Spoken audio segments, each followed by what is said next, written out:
Hello, I'm Pamela Young. This is Thrive 2030, brought to you by growthcurv, and today it's my great pleasure to have you join me in welcoming our guest, who is Deepak Bagla, the MD and CEO of Invest India in New Delhi.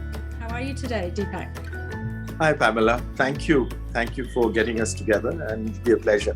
Looking forward to our discussion. Yes, me too. We've got so many interesting things to talk about. And I'd just like to introduce you to the folks here who are watching us today. You've been at Invest India about 7 years, but you have a very extensive career in banking and investment banking, and you sit on a number of boards. And I understand that Invest India has mandates for the government's initiative for startups and the Science and Technology Initiative. And these are additional programs that you oversee, as well as Invest India, which is a national investment promotion and facilitation agency for India. Is that about the right way to introduce you? You summed it very well, Pam. Fantastic. If I've forgotten anything, you can, of course, let me know.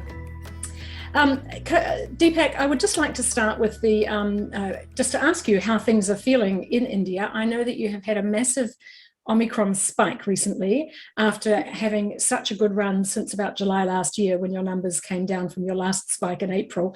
And now you've had another spike of about 6 weeks, but you have managed to get that under control. But I'm just wondering, what is the temperature like there in terms of, managing these cases, and how do people feel about the vaccination rates and so forth? Hopefully we are towards the end of this brutality, Pamela. We've all been through it across the globe. Yeah. I think we've not been through more brutal times than the one, but what actually stands out, and if you look at it, and hopefully we'll be able to look at it more in hindsight before I say anything, and I hope this virus is towards its end. Yeah. What has stood out are societies and countries where the leadership took it upon itself, worked with the society to wake it through. Yes. And to move this crisis. I think that has come out very strongly. Look at India. If we recollect, last March, but I'm talking of 2020 March, the director of the WHO said that the impact of the pandemic on the world will depend upon how well India handles it. Yes. And I think that brought about a significant level of hope and optimism in the world in many ways. Let me just share a few statistics with you. Okay. As I speak to you today, we've done 1.7 billion vaccines. 1.7 billion. Fantastic. And Pamela, you have to see the diversity within which India has to function. Look at any axis of diversity, be it geographic, economic, every element of it. And within that, to be able to do this in such a short period of time, I think that has now been lauded across the globe. Yeah. And we've done about 730 odd million people are completely vaccinated. Now, the interesting element, it's about 65% or something of that nature. Yes, a little over 50% are completely vaccinated. And that sort of shows how we've been able to contain this virus to a large extent. Yes. What actually happened, and let me take you back to 18 months, March last year, if I may, well, close to 24 months now. When we started off, we didn't even have adequate number of testing centers across the country. Yes. And look at the position, what has happened in such a short period of time, that today, for example, testing, RT-PCR, we are probably the cheapest in the world with the highest number of RT-PCR tests which have been done amongst that level. An RT-PCR test here, Pamela, costs us approximately less than $10.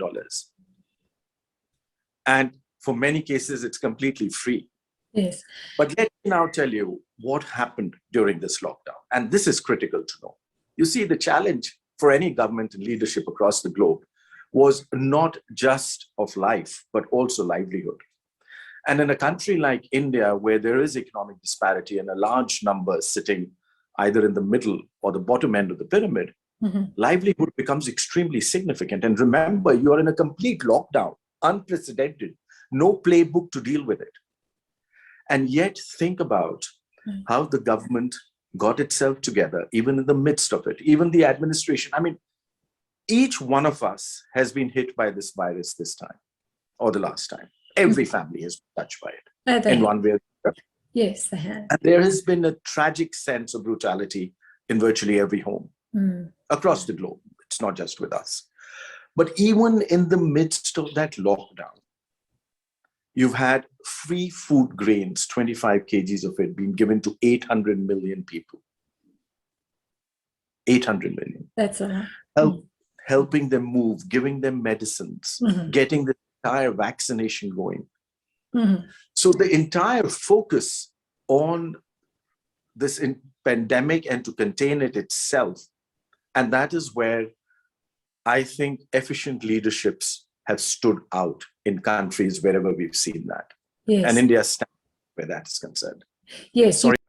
You made that point about the diversity of the situation at the start. I think you were referring to the extreme variable nature of the cities versus the rural territories, and the challenges in transportation and infrastructure that you have in some areas of India, reaching millions of people. Yep. That too. Yes. The geographic one, which I mentioned, and forget that, even the climate. Yes. We have, at the same point of time, there will be a part of the country under a flood and another under a drought. Yes. and there'll be a country covered with snow, and there'll be another in the midst of a heat wave. Yes. All at the same time. Builds resilience and tenacity, I think. Good on you. No, absolutely. And Yes. that's really a very interesting point you brought about, Pamela. This diversity is what brings about the resilience. Yes. And people always say, and I've been hearing more of that now, that these have been the worst of times and the best of times. And we've seen the best of times too coming out, which was the silver lining, but now you're seeing it more and more prominent as the fear of this pandemic recedes. I mean, in fact, Delhi is now open today. Yes. And we don't have any of these lockdowns any longer. Economy is back on track.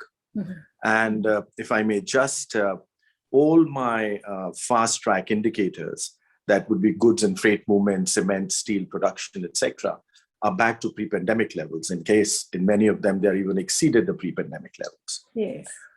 So there is a Nomura Business Resumption Index, and that has gone above what we were at pre-pandemic.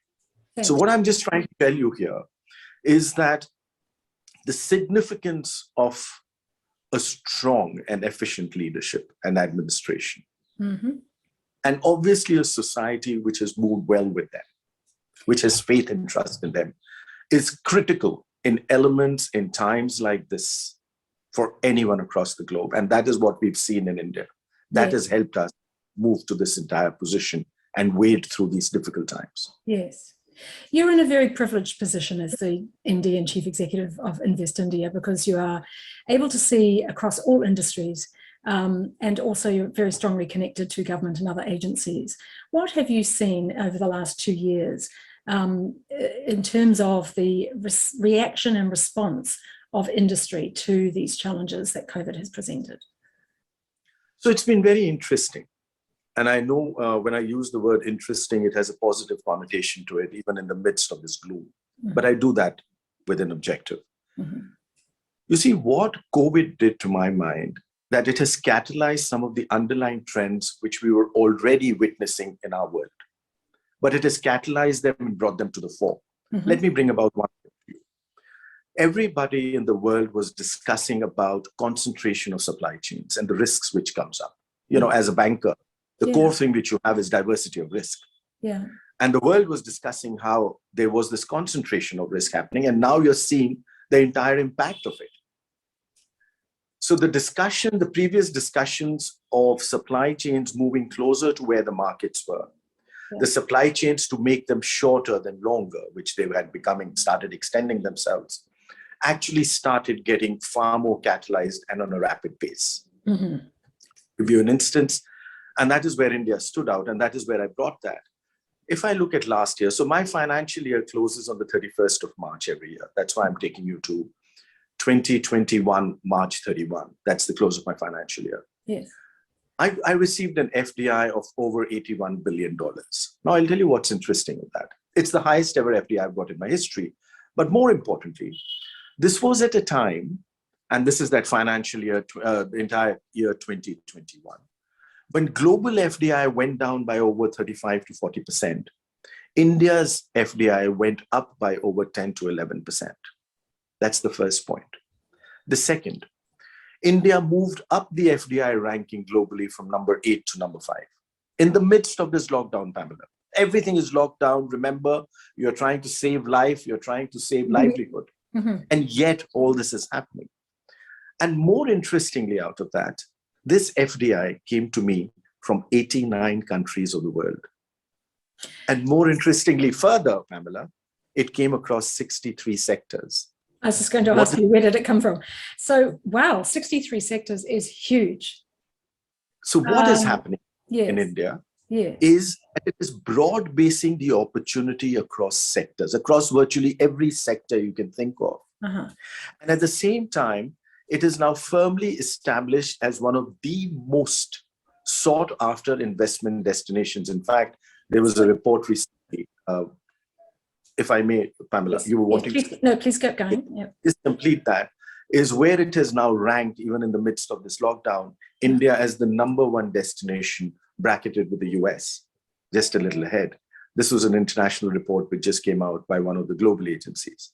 Yes. And that is because it has now brought to fore the biggest market opportunity which you can find. Yes, I was just thinking, as you said that, thinking about these 63 sectors and wondering, was there a concentration of sectors that are producing PPE?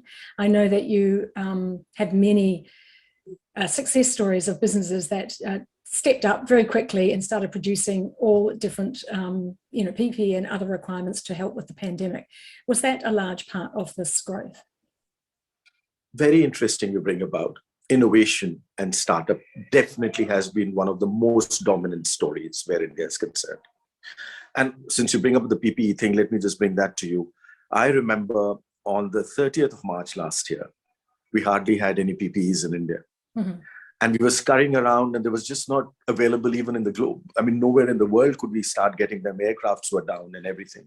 Yes. By the 31st of July, Pam, we had enough PPEs, not just for our own self, but also to export to the rest of the world. That's all right. In a period of 90 days, business models changed. Small companies came up. And remember, in the midst of this lockdown, small companies just pivoted their business models and started creating world-class PPEs, from masks to PPEs to ventilators. All those were created, and all that happened driven by the sense of innovation and entrepreneurship, which we've been seeing in India. That, to my mind, is one of the biggest hallmarks and strengths of India, which has been ignited by the present government and which is going to be the pillar for the strength and growth of New India. I was thinking about that earlier today as I was reading a Australian Treasury report on the very, what do they call it, paucity of productivity in Australia of 0.2% for the last annual return. And then I was thinking about, there are many nations in Asia that have got such phenomenal growth during this period. What you're describing, I'm just wondering, what is it about the Indian psyche, the Indian culture, the Indian business environment that allows you to pivot so quickly and be so productive? Pamela, you had put it so well, resilience and that spirit of entrepreneurship. You see, there are a couple of things which have happened. One is entrepreneurship, I think, is a part of the DNA of the Indian society. Also, it's a free democratic nation with complete freedom. So individual freedom and individual respect and individual entrepreneurship does get focus. And it blooms when it is given the right environment. Yes.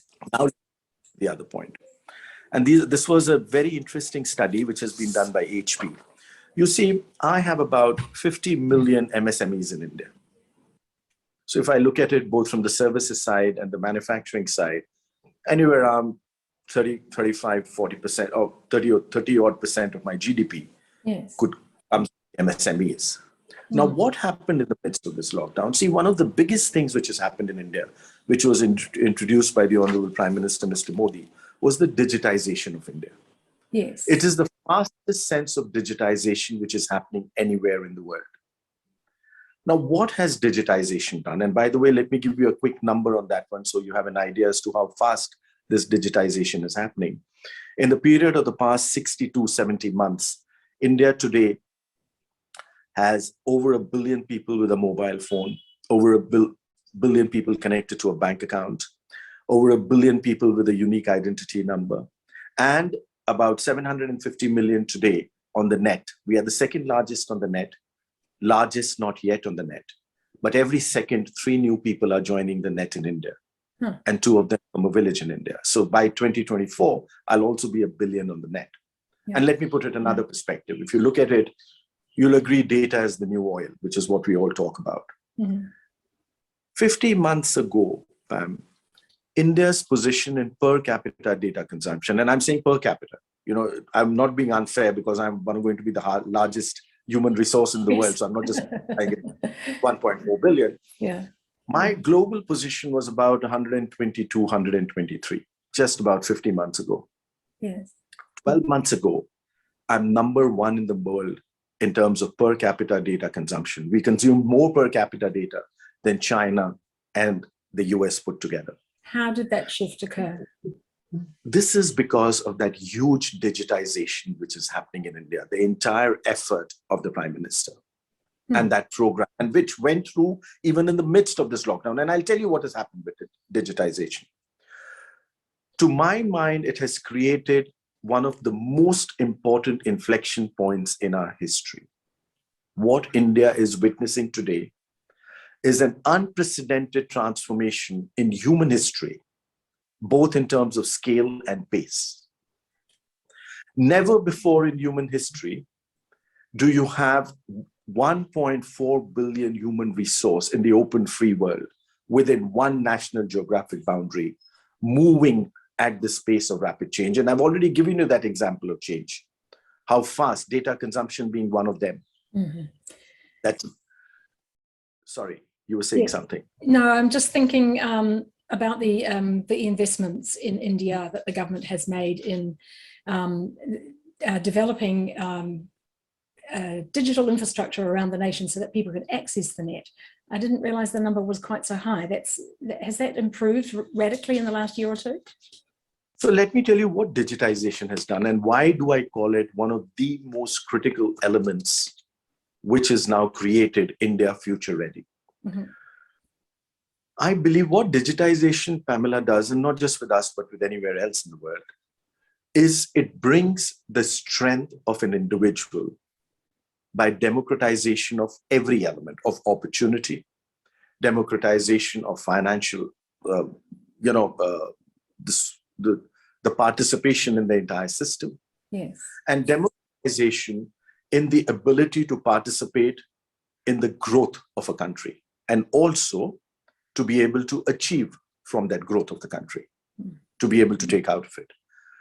Because it takes you down to that individual with that mobile phone who today can see which is the next education institution they can join or get digital education by themselves, or see where the opportunities are. So the disparity across the economic parameters, the disparity across geographic parameters, all starts diminishing the moment we have the strength of digitization which gets brought in. And I've not even yet touched the sense of the economic impact of digitization, because it touches upon the velocity of currency and transaction making. Now, let me take you back to a quick one. You see, in the past 72 months, just on a very macro GDP level, India moved ahead of Russia, Italy, Brazil, France, equaled up with UK. So from number 10 to number 5 in the world in terms of GDP. We are at about over $3 trillion today. We've equaled UK. This $3 trillion in a period of 72 months, Pamela, a large, and I'm just saying the story has just begun, was driven by this entire core platform of digitization. Yes. Now, just imagine I'm 1.4 billion human resource today. I will be the highest human resource in the world by 2025. Highest. We'll be ahead of China. If I've empowered each one of them to be the engines of growth of the system, see where it will take it. We were the fastest growing large economy on the planet before the pandemic started. As per the IMF, we retain our position of being the fastest growing large economy. They're looking at me of anywhere between 8.5% to 9.5% this year and next year, and then obviously going forward, hopefully more. So when you have that mass and you have the pace, the momentum is unprecedented. Yes. So there's a figure of $10 trillion, which we are looking at 2030, that India will be in the rank of the top 3 economies of the world. And that all gets driven in an open democratic system where each of your citizens becomes the engine of growth themselves. Yes. Now, the other element, which you alluded to, and if you'll give me 2 minutes, can I just add on to that one? Yes. Yes. The other thing which this digitization has done for me is that it has moved the dependence on growth engines from the 10, 12 big metros to the small towns and cities of India. Yes. The new India, which is emerging out of this pandemic, is one which is also going to be driven as an engine of growth from my small towns and villages. Yes, I think your government has identified certain cities for investment. Not just certain cities, Pamela, it's each and every village in each and every city. Oh, okay. Well, and I'll give you another very short example of the success of digitization. Startup in India has been a new initiative of Prime Minister Modi, which started in 2016 January. Okay. That was the beginning January of the startup community. We are in February 22. So what are we talking of? 5 years? 5 to 6 years. 6 years. 72 months, let's say. Yeah. In 72 months, Pamela, we are number 3 in the world in number of unicorns, number 2 in the world in number of startups, and number 1 in the world with new startups adding every day. And I'll tell you, that is the strength of India. And that is where that digitization part also comes in about the other elements. And this was the startup and the innovation, which is now propelling India forward and also bringing about solutions on a scalable and a frugal manner, which is what helped me right through this pandemic. I'll tell you, we added, so in 2020, I added a unicorn every about 32 days.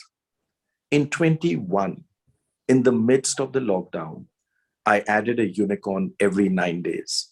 Goodness gracious. In fact, in the third quarter of 21, I had more unicorns than anywhere else in the world.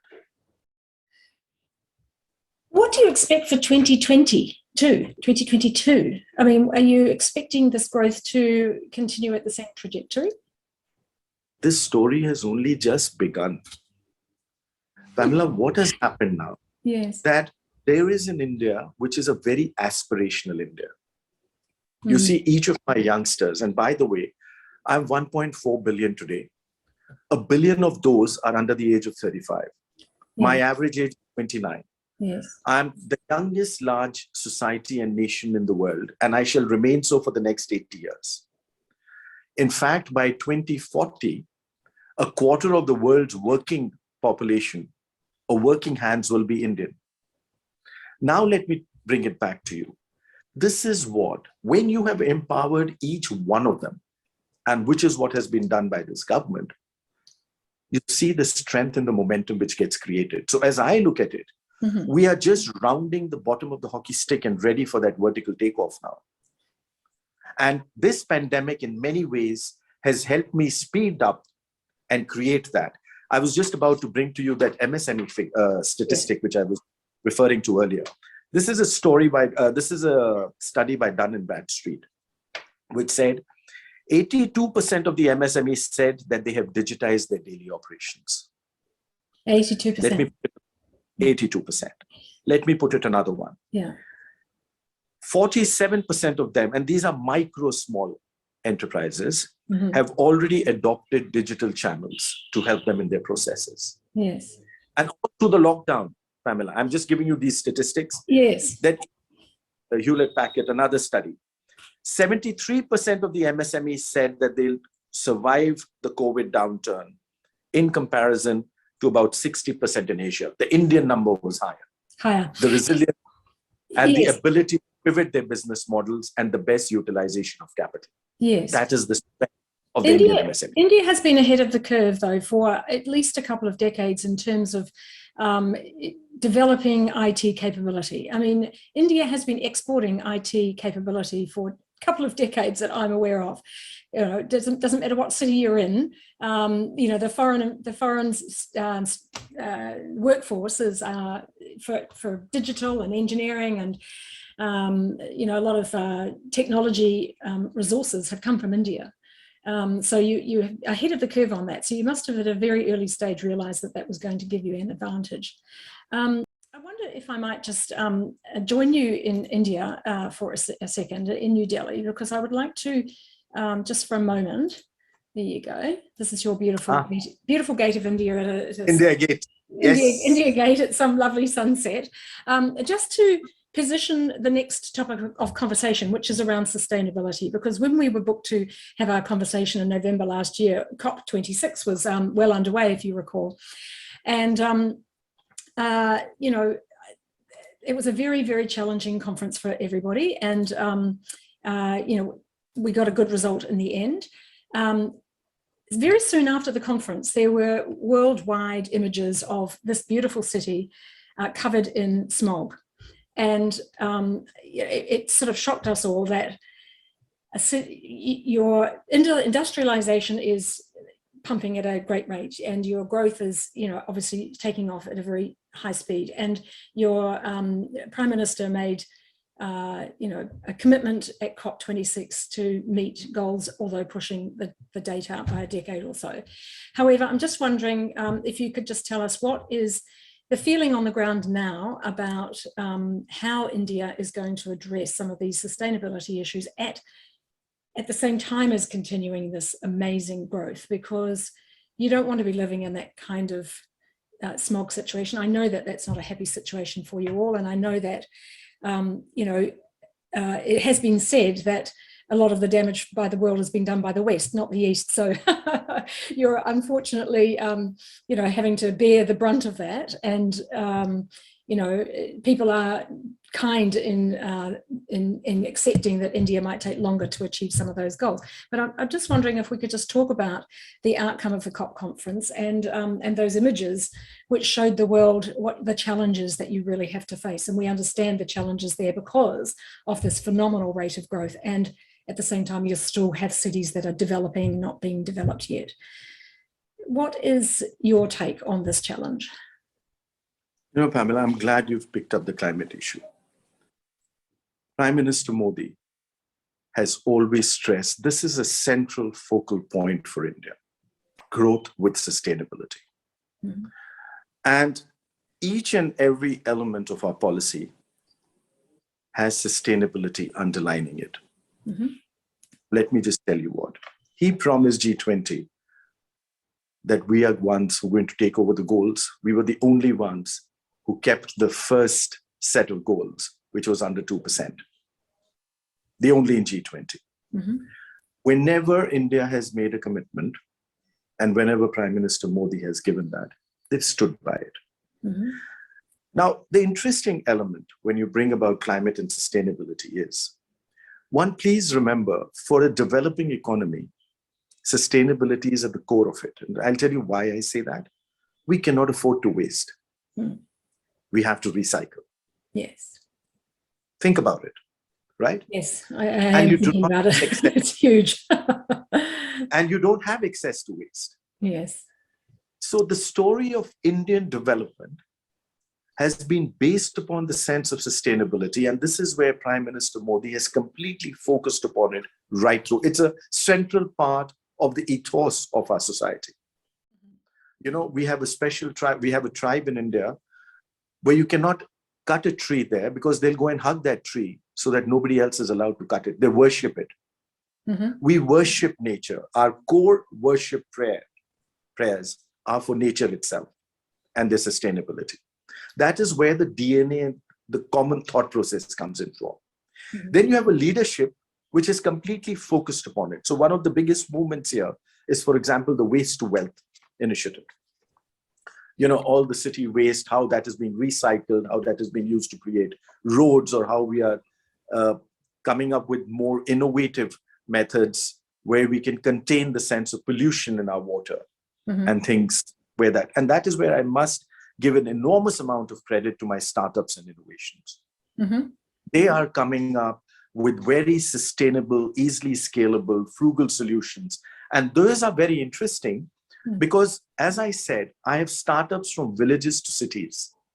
So the solutions which they are coming up with, I must give you a quick one on this one. October 2018. So one of the top 3 private equity funds of the world, and I'm saying top 3 because I don't have their permission to speak about it yet. And their founder was in our office in India, had given us 40 minutes to meet some of our startups. Walked into my office, canceled all his meetings for the day, stayed for 4.5 hours, met 20 odd of my startups, invested in 5 of them individually and personally. And he told me that what he really liked about the Indian startups is that they were giving solutions which are not just for the top 500 million of the world's population, but which impacted the entire 7 billion, which were easily scalable and easily doable. And a large number of those were based, which were climate and sustainable oriented. Let me give you a quick statistic.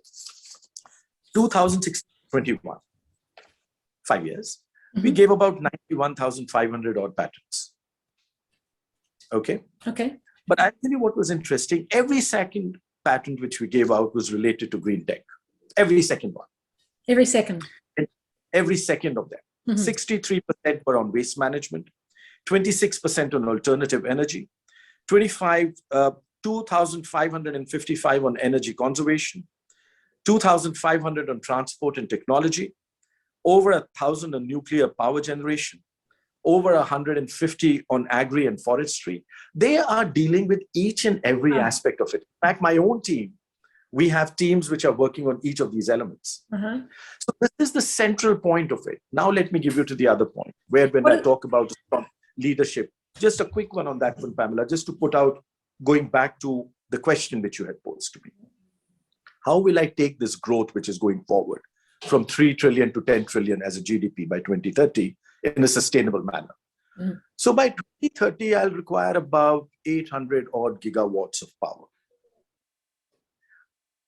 And our Prime Minister actually saw this entire growth pattern and laid this chart out for us, even just about when he had just come in the previous, we have a 5-year government every time. So this was about 6 years ago. Yes. We started the world's largest solar power program. So first, let me break it down. If I need 800 gigawatts by 2030, over 500 of that is going to be coming from renewable energy. Of that 500, over 50% is going to be solar. That's okay. So the world's largest solar program is undergoing as we speak. In fact, this year by 2022, he gave us an objective of 175 megawatts and the gigawatts, which is what we are going to be closing, and we have already crossed 150. So one is this entire renewable energy program which is taking on. The other side is managing that entire waste and recycling it in a very sustainable manner. And the third is conservation itself of energy which is happening.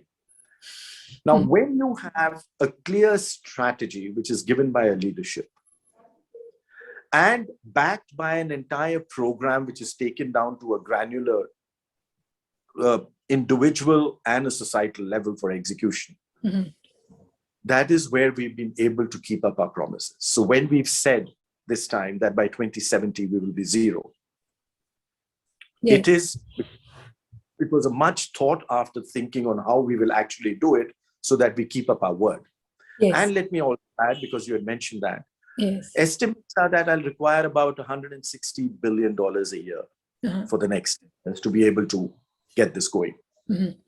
I think the world is quite patient with the theory and the expectation that, with all the investments and developments that you've just described around startups and innovations and, the solar program that you have, there is a high expectation that you will deliver on those. And as you do that, those coal-fired plants which cause that smog in November will one by one be shut down, I guess, or retired in some way. there's also a high expectation and understanding that you need that energy right now to continue the pace of development and infrastructure development and so forth. When do you think one is going to take over the other? When do you think, the progress of all this investment and sustainable development is going to start to take over from the old ways, from the coal fire, when do you think this, the smog situation might begin to dissipate?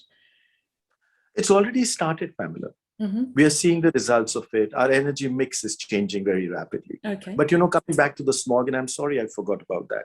You see, that's a very peculiar issue which arises in northern India. What happens in Indian case, where the smog comes in the months which we spoke about, especially in October, November, December, is you see that is the harvesting time in northern India. The burn off, yeah. Now, what typically used to happen in the traditional form is that after they have harvested the crop, they would just burn the residue before tilling the land again. Yes. And this used to be in and around the surrounding areas of Delhi, which would be in the states of Punjab, Haryana, and UP. And then they would till the soil because it would get back the nutrients into the soil. Yes. Now, this is where how fast mindsets are changing, which is what the pictures is what you saw. So when you see they burn that residue of the crop residue, you would have fog coming up. And because of the heaviness of the air, it will get stuck. Yes. So that would happen for about a period of 30 to 45 days. Now the government, and this is again where the startups come in and government policy, they have come in a big manner to try and bring alternative solutions to the farmers, because it's a very farmer-friendly government.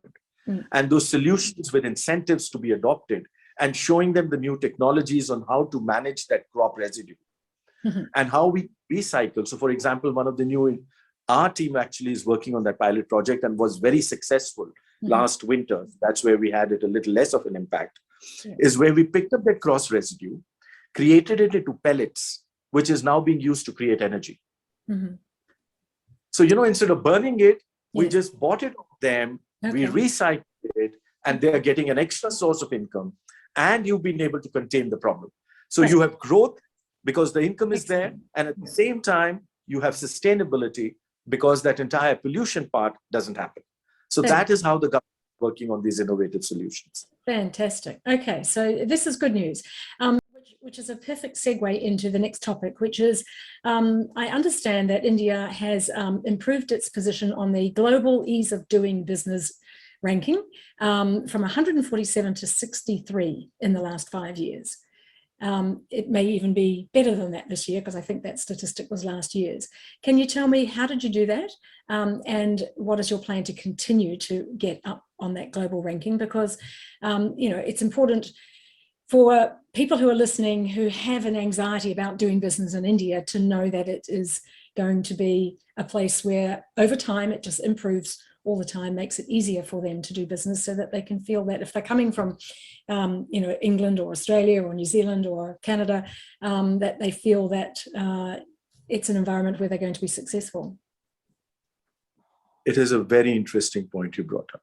The first day when Prime Minister Modi came into power, that has been his entire focus.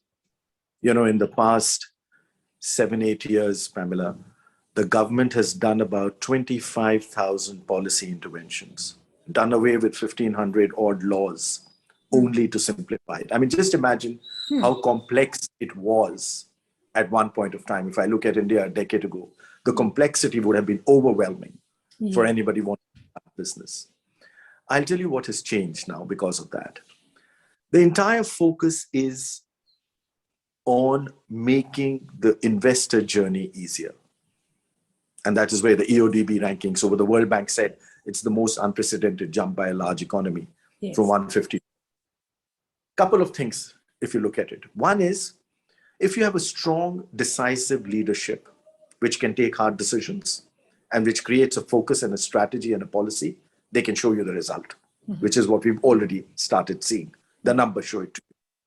The second is, even in the midst of this lockdown, both my federal, state governments and the central government were just making the investor journey easier by coming up with all kinds of rules and regulations which were easing off, let's say, the labor laws, making them more friendly for investors, opening up the economy. Today, I'm one of the most open economies on the planet.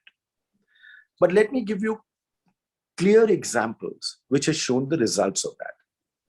Let me give you the example, and since we were talking of renewable energy, etc., of Vestas, the world's largest wind energy company.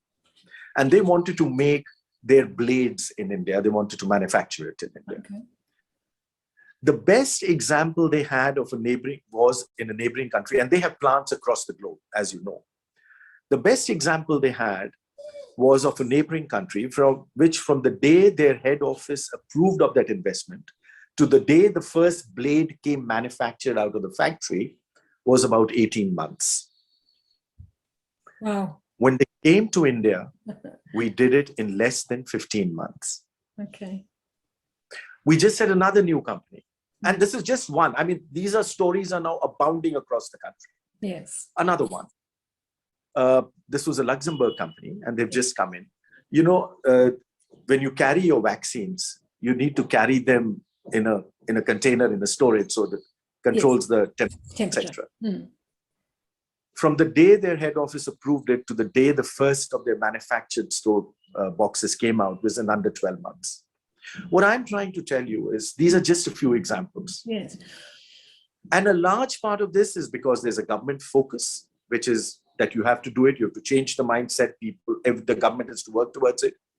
Policies have been made far more open. Approvals have been brought to made as less as possible. And every day, every government official is challenged to reduce the number of approvals which are required. But the most interesting thing, again, it takes me back to my earlier point, the digitization of the system. What the Prime Minister and his team have done is they are digitizing the entire process. The moment you digitize, there is transparency. The moment you digitize, there is space and speed in decision making. And the more you digitize, it's a very clear outcome-based approach. Is it an individual which is holding up a decision, or is it a policy which is holding it up? And in either two, you should create a solution to it on a fast-track basis. And then you have created entities like Invest India, which are specially dedicated to handhold the investor and to help them in each and every process throughout their entire journey and presence in India. So it's a complete change, mindset change. It's a policy change. It is creating and enabling infrastructure. And it is now one which is focused on not just making business investments, that they do well, but also profitable. Okay, good. What about handling conflicts if there is an issue between parties? Is that still challenging? Very important point, Pamela. Issue resolution whenever there is one. And what we do now, and which is where each and every investor has been commending. One is the moment you bring about transparency, reduce the number of rules, regulations, approvals, and reduce the ambiguities, that itself brings down that entire confusion state of ambiguities to a large number, which is the first thing, taking the entire bulk away. The second is, since every officer is challenged, I brought you to this point. With that process, what is happening, we are now seeing what is a policy where every issue is getting stuck. And the moment you've been able to identify that, and that is happening now because of the flow of information and digitization, you're working around that policy to see how it is to be changed. Every government official, policy maker is challenged every day to see what best they can do to make that happen. And the third is the mindset change. The mindset, because what has happened in India today, and I take you back to my first point, you have an aspirational India also because of the young generation which is coming in, where good economics is the center of good politics. That is a big change in the new India. And good economics means they're looking for new jobs. They're looking for similar lifestyles, which they can see in Singapore, in Melbourne, and in New York and London. And they are fast-tracking change to ensure that it happens fast. Deepak, we've just got a few minutes left, and I would like to ask you about one other thing before we go, and that's the Quad Summit. I'm curious about the grouping. I think it was initiated by the US, and it includes India, Japan, and Australia, obviously as three big economies in Asia Pacific. Can you tell me what India hopes to get out of that grouping? I personally see, Pamela, that there is a new world order which is now going to be taking shape. Mm-hmm. You see, there are new centers of growth. There are new set of synergies which are going to get created. Yeah. Multilateralism at times may get more challenged because decision-making takes longer. Mm-hmm. And that's where you will start seeing more smaller quads of the world coming in, where the synergies are far well defined, where decisions can be made on a fast-track basis because there's mutual consent at a much faster level. Mm-hmm. And I think these synergies which are there already present on this quad have very strong complementarities which will add to the growth and the development of the people in each of these countries.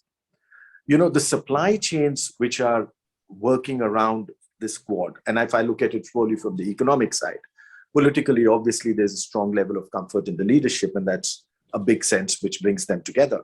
But from the economic and trade side, I think the synergistic approach and the synergies which are there are very dominant. And that clearly explains, and you will start seeing the results very fast. We are already seeing that these were the players where we were seeing the supply chains moving much faster towards each one of them or within them. Yes. And that is where I'm seeing a greater pace coming up. Okay. And that is where you will see the benefit of this entire movement, not just to these four economies, not just people of these countries, but to the entire world. Fantastic. Honestly, we're going to have to meet again. There are so many things we wanted to cover, and we're running out of time. But I'd just like to ask you the ultimate question, which is, if you were promoted to the CEO of the world at some stage in the future, what would be on the top of your list to discuss and form an agenda to correct in the first 100 days? I think which is already being there addressed, climate. Okay.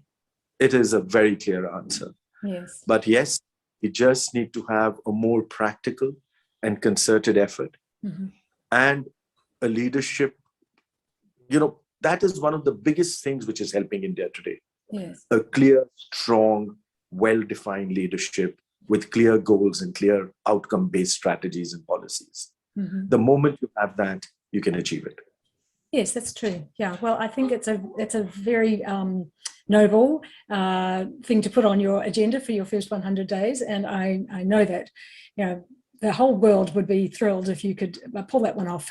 So thank you so much, Deepak. It's been a great pleasure to have you from New Delhi to talk with us today and give us, you know, better insight into what's happening there. And, you know, being on the ground, you're closer to, you know, what's happening. And it's great to hear some of the developments and initiatives that you've got going on there. So thank you very much for sharing that with us today. And I just wish you all the best at Invest India, and hopefully we'll talk again sometime in the future. Deepak from Invest India, New Delhi. Bye for now. Thank you, Pamela. Thank you very much. And I must just end by saying this story has only just begun. Come and join us. We will. Thank you. Thank you. Thank you. God bless. Keep good health. And you too, and your team.